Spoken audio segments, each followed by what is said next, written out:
നമസ്കാരം, എവർക്കും B S C പഠിച്ചിലേക്ക് സ്വാഗതം.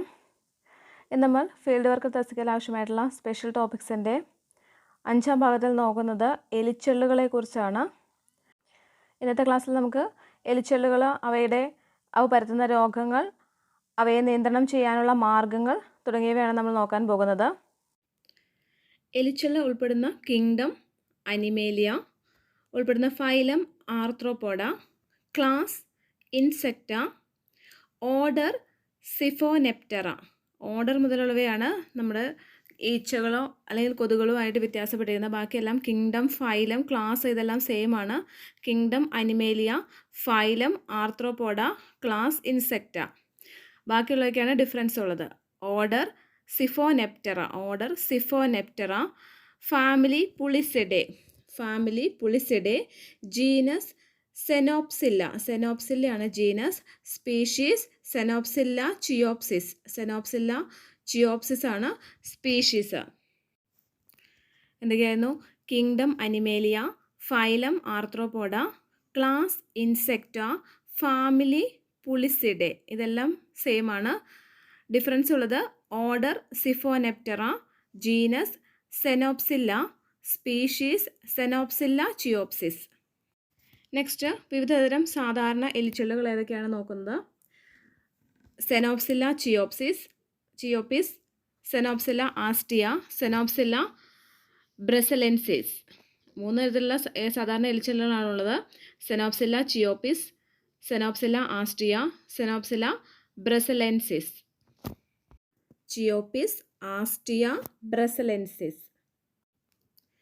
Next, ഓരോ എലിച്ചെള്ളുകളെ കുറിച്ച് നമുക്ക് നോക്കാം. First one സെനോപ്സില്ല ചിയോപ്സ്. സെനോപ്സില്ല ചിയോപ്സ് എന്ന് പറയുന്നത് ഓറിയന്റൽ റാറ്റ് ഫ്ലൈ അല്ലെങ്കിൽ ട്രോപ്പിക്കൽ റാറ്റ് ഫ്ലൈ എന്നറിയപ്പെടുന്നതാണ് Xenopsylla cheopis. Oriental rat fly അല്ലെങ്കിൽ ട്രോപ്പിക്കൽ റാറ്റ് ഫ്ലൈ എന്നറിയപ്പെടുന്നത് സെനോപ്സില്ല ചിയോപ്സ് ആണ്. അതുപോലെ ബ്യൂബോണിക് പ്ലേഗ്, മുര്യൻ ടൈഫസ് തുടങ്ങിയവയ്ക്ക് കാരണക്കാരായ യെഴ്സീനിയ പെസ്റ്റിസും റിക്കറ്റ്സിയ ടൈഫയിഡേയും രോഗകാരിയാണ് സെനോപ്സില്ല ചിയോപ്സ് എന്ന് പറയുന്നത്. ബ്യൂബോണിക് പ്ലേഗ്, മുര്യൻ ടൈഫസ് തുടങ്ങിയവയ്ക്ക് കാരണക്കാരായ യെഴ്സീനിയ പെസ്റ്റിസിനും റിക്കറ്റ്സിയ ടൈഫയിഡേയും രോഗകാരിയാണ് സെനോപ്സില്ല ചിയോപ്സ്. സെനോപ്സില്ല ചിയോപ്സിലെ മുതിർന്ന ചെള്ളുകൾക്ക് ചിറകുകൾ ഉണ്ടായിരിക്കില്ല. അതുപോലെ മുതിർന്ന ചെള്ളുകൾ ആതിഥേയരുടെ ശരീരത്തിൽ ഇരിക്കുമ്പോൾ ഇളം തവിട്ട് നിറം മുതൽ കടുത്ത തവിട്ട് നിറം വരെ വ്യത്യാസപ്പെട്ടുകൊണ്ട് വരും. എന്താണ്? മുതിർന്ന ചെള്ളുകൾ ആതിഥേയരുടെ ശരീരത്തിലിരിക്കുമ്പോൾ അവരുടെ ശരീരത്തിന് അനുസൃതമായി ഇളം തവിട്ട് നിറം മുതൽ കടുത്ത തവിട്ട് നിറം വരെ സ്വീകരിക്കുന്നുണ്ട്. എലിച്ചെള്ളുകളിലെ പല വിഭാഗങ്ങളിൽ ഫസ്റ്റ് വണ്ണാണ് നമ്മൾ പറഞ്ഞത് സെനോപ്സില്ല ചിയോപ്സ്. ഇതിനെ ഓറിയന്റൽ റാറ്റ് ഫ്ലൈ എന്നും ട്രോപ്പിക്കൽ റാറ്റ് ഫ്ലൈ എന്നും പറയുന്നു.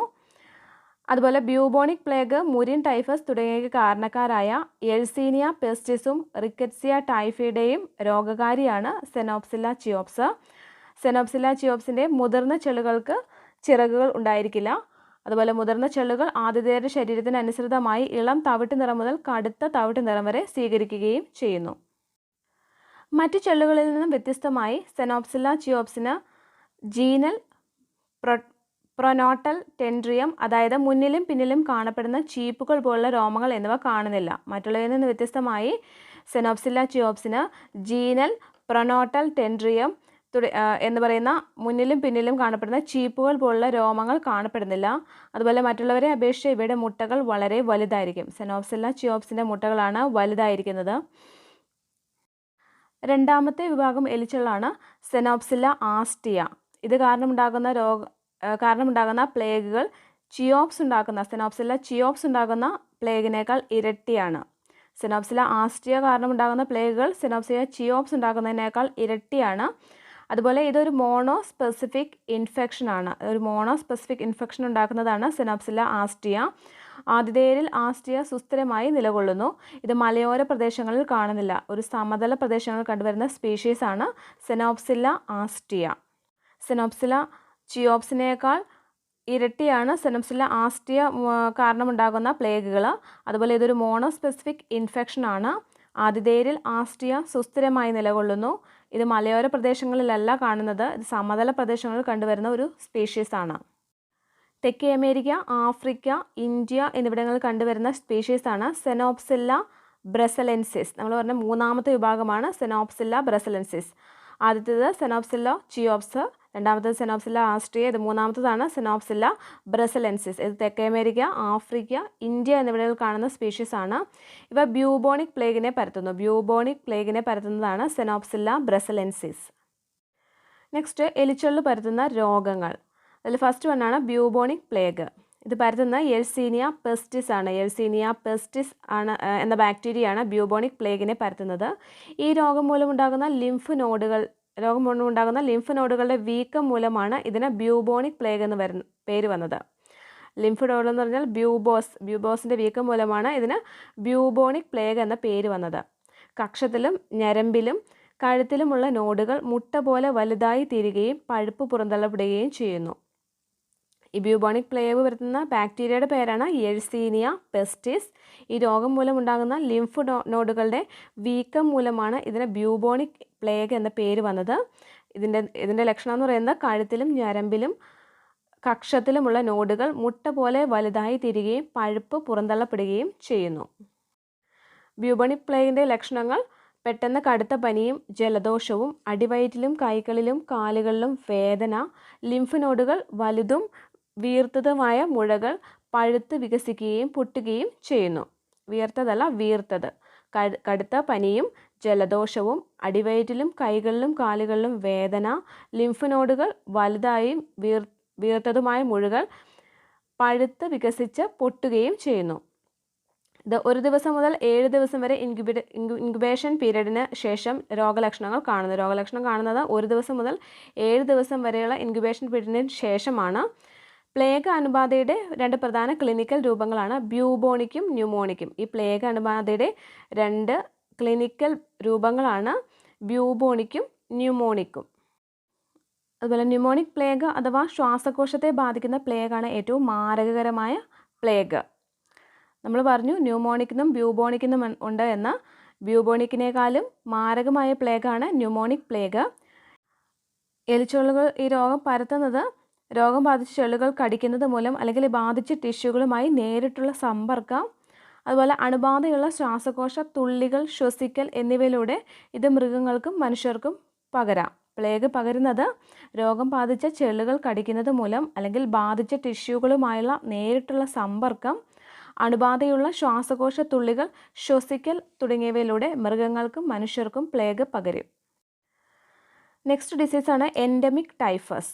എൻഡമിക് ടൈഫസ് ഉണ്ടാക്കുന്ന ബാക്ടീരിയയാണ് റിക്കറ്റ്സിയ ടൈഫി. റിക്കറ്റ്സിയ ടൈഫിയാണ് എൻഡമിക് ടൈഫസ് ഉണ്ടാക്കുന്നത്.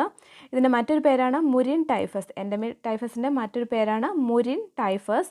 ഇത് ജനങ്ങളിലേക്ക് പകരുന്നത് രോഗം ബാധിച്ച ചെള്ളുകളുമായോ ചെള്ളുകളുടെ വിസർജ്യങ്ങളുമായോ സമ്പർക്കം പുലർത്തുമ്പോഴാണ്. ജനങ്ങളിലേക്ക് പകരുന്നത് രോഗം ബാധിച്ച ചെള്ളുകളുമായോ ചെള്ളുകളുടെ വിസർജ്യങ്ങളുമായോ സമ്പർക്കം പുലർത്തുമ്പോഴാണ്. ഇത് മനുഷ്യരിൽ നിന്നും മനുഷ്യരിലേക്ക് പകരില്ല.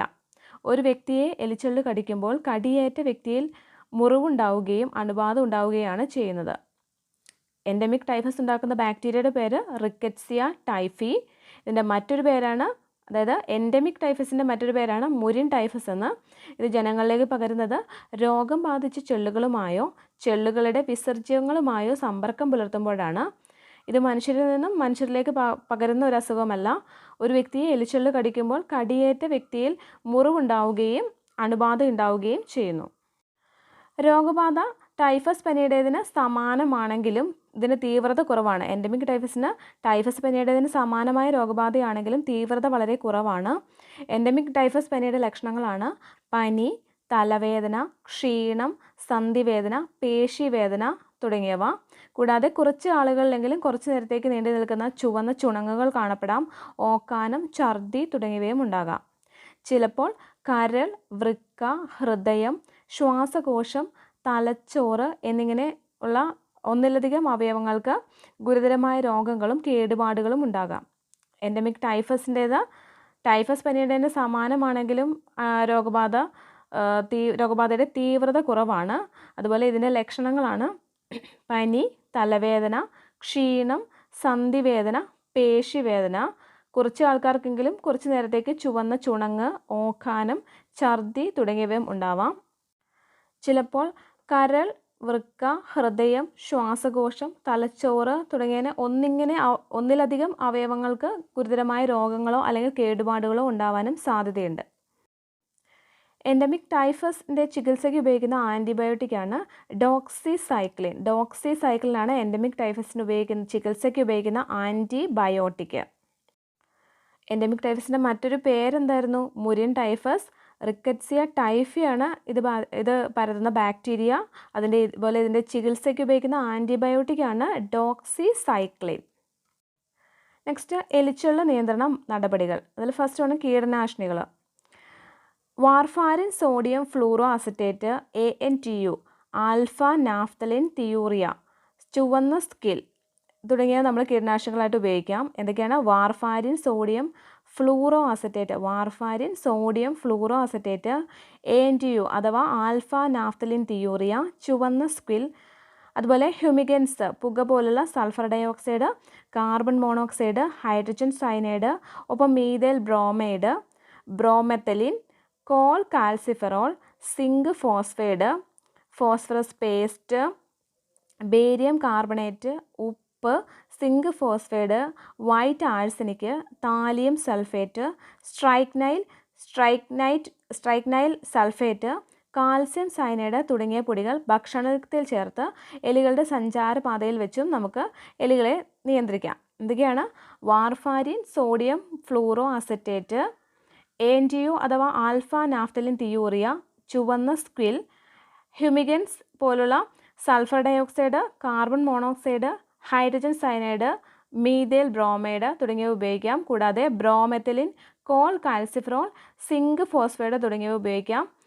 കൂടാതെ ഫോസ്ഫറസ് പേസ്റ്റ്, ബേരിയം കാർബണേറ്റ്, ഉപ്പ്, zinc phosphide, white arsenic, thallium sulphate, strychnine sulphate, calcium cyanide തുടങ്ങിയ പൊടികൾ ഭക്ഷണത്തിൽ ചേർത്തും എലികളുടെ സഞ്ചാരപാതയിൽ വെച്ച് അവയെ നമുക്ക് നശിപ്പിക്കാൻ സാധിക്കും. എലികളുടെ നിലനിൽപ്പ് എന്ന് പറയുന്നത് 3 ഘടകങ്ങളെ ആശ്രയിച്ചാണ് ഇരിക്കുന്നത്. ഭക്ഷണം, വെള്ളം, ഹാർബറേജ്. അവയുടെ നിലനിൽപ്പ് ആശ്രയിച്ചിരിക്കുന്ന 3 ഘടകങ്ങളെയാണ്: ഭക്ഷണം, വെള്ളം, ഹാർബറേജ്. 1-ാം ഘട്ടത്തിൽ നമുക്ക് വെള്ളവും ഭക്ഷണവും ഒഴിവാക്കാം. 2-ാം ഘട്ടത്തിൽ എലികളെ നശിപ്പിക്കുന്നതിനുള്ള നടപടികൾ സ്വീകരിക്കണം. 3-ാം ഘട്ടത്തിൽ ഷെൽട്ടറുകളും ഹാർബറേജുകളും നമ്മൾ ഒഴിവാക്കണം. എലികളുടെ നിയന്ത്രണത്തിൽ 3 ഘടകങ്ങളാണ്: ഭക്ഷണം, വെള്ളം, ഹാർബറേജ് എന്നിവയെ ആശ്രയിച്ചാണ് എലികളുടെ നിലനിൽപ്പ് എന്ന് പറയുന്നത്. അപ്പോൾ ഫസ്റ്റ് നമ്മൾ ഭക്ഷണവും വെള്ളവും ഒഴിവാക്കണം. 2-ാമത്തെ ഘട്ടത്തിൽ ഈ എലികളെ നശിപ്പിക്കുന്നതിനുള്ള നടപടികൾ സ്വീകരിക്കണം. 3-ാം ഘട്ടത്തിൽ ഷെൽട്ടറുകളും ഹാർബറേജുകളും ഒഴിവാക്കണം. Next, trapping. കുട്ടികൾക്കും വളർത്തുമൃഗങ്ങൾക്കും പ്രവേശിക്കാൻ സാധിക്കാത്ത സ്ഥലങ്ങളിൽ കെണികൾ സ്ഥാപിക്കുകയോ സുരക്ഷാ വലയങ്ങളിൽ കെണികൾ സ്ഥാപിക്കുകയോ ചെയ്ത് നമുക്ക് എലികളെ കൺട്രോൾ ചെയ്യാൻ സാധിക്കും. വിവിധതരം കെണികളാണ് ഇതിനെ പറയാൻ പോകുന്നത്. First one, snap trap. Snap trap എന്നാൽ എലിയെ കൊല്ലാൻ സ്പ്രിംഗ് ലോഡഡ് ബാർ ഉപയോഗിക്കുന്നതാണ് സ്നാപ്പ് ട്രാപ്പ് എന്ന് പറയുന്നത്. സ്പ്രിംഗ് ലോഡഡ് ബാർ ഉപയോഗിക്കുന്നത് snap trap. Second one, electronic കെണി. ബാറ്ററിയിൽ പ്രവർത്തിക്കുന്ന ഈ കെണി എലികൾക്ക് ഷോക്ക് ഏൽപ്പിക്കുന്നു, അതാണ് ഇലക്ട്രോണിക് കെണി. Third one, live animal trap. Live animal trap എലികളെ കൊല്ലുന്നത് ഒഴിവാക്കുന്ന ഒരു ക്യാച്ച് ആൻഡ് റിലീസ് സംവിധാനമാണ്. ലൈവ് അനിമൽ ട്രാപ്പ് എന്ന് കൊല്ലുന്നത് ഒഴിവാക്കുന്ന ഒരു ക്യാച്ച് ആൻഡ് റിലീസ് സംവിധാനമാണ്. Fourth one, catch live mouse trap. Catch live mouse ട്രാപ്പിൽ ഒന്നിലധികം എലികളെ പിടിക്കാൻ സഹായിക്കുന്നതാണ്. അതുപോലെ ഫിഫ്ത്ത് വൺ, പശക്കെണി. ഇത് പശക്കെണി ഉപയോഗിക്കുന്നത് ഫലപ്രദമല്ല. അതിന് കാരണം എലികളെ പിടിക്കാൻ വയ്ക്കുന്ന പ്ലേറ്റിൽ പക്ഷികളോ മൃഗങ്ങളോ കുട്ടികളോ വന്നാൽ അവർക്കത് ദോഷം ചെയ്യും. അതുകൊണ്ട് തന്നെ പശക്കെണി എന്ന് പറഞ്ഞാൽ ഫലപ്രദമായ ഒരു മാർഗ്ഗമല്ല. അപ്പോൾ നമ്മൾ പറഞ്ഞ വിവിധതരം കെണികളാണ്: സ്നാപ്പ് ട്രാപ്പ്, ഇലക്ട്രോണിക് കെണി, live animal trap, catch live mouse trap, പശക്കെണി തുടങ്ങിയവ. അതിൽ സ്നാപ്പ് ട്രാപ്പ് എന്നാൽ എലിയെ കൊല്ലാൻ വേണ്ടിയിട്ട് സ്പ്രിംഗ് ലോഡഡ് ബാർ ഉപയോഗിക്കും. ഇലക്ട്രോണിക് കെണിയിൽ ബാറ്ററിയിൽ പ്രവർത്തിക്കുന്ന കെണിയിൽ എലികൾക്ക് ഷോക്ക് ഏൽപ്പിക്കുകയാണ് ചെയ്യുന്നത്. ലൈവ് അനിമൽ ട്രാപ്പ് എന്ന് പറഞ്ഞാൽ എലികളെ കൊല്ലുന്നത് ഒഴിവാക്കുന്ന ഒരു ക്യാച്ച് ആൻഡ് റിലീസ് സംവിധാനമാണ്. ക്യാച്ച് ലൈവ് മൗസ് ട്രാപ്പിൽ ഒന്നിലധികം എലികളെ പിടിക്കാൻ സഹായിക്കുന്ന ക്യാച്ച് ആൻഡ് റിലീസ് സംവിധാനമാണ്. പശക്കെണി എന്ന് പറഞ്ഞാൽ പശയുള്ള ഒരു പ്ലേറ്റ് ആണ്. പക്ഷേ ആ പ്ലേറ്റ് വയ്ക്കുന്നത് ഒരിക്കലും ഫലപ്രദമല്ല. കുട്ടികൾക്കും മൃഗങ്ങൾക്കും പക്ഷികൾക്കും ഒക്കെ അത് ദോഷം ചെയ്യും. അപ്പോൾ നമ്മുടെ ഇന്നത്തെ എലിച്ചെള്ളുകളെക്കുറിച്ചുള്ള ടോപ്പിക്ക് എവർക്ക് യൂസ്ഫുൾ ആയെന്ന് കരുതുന്നു. Thank you.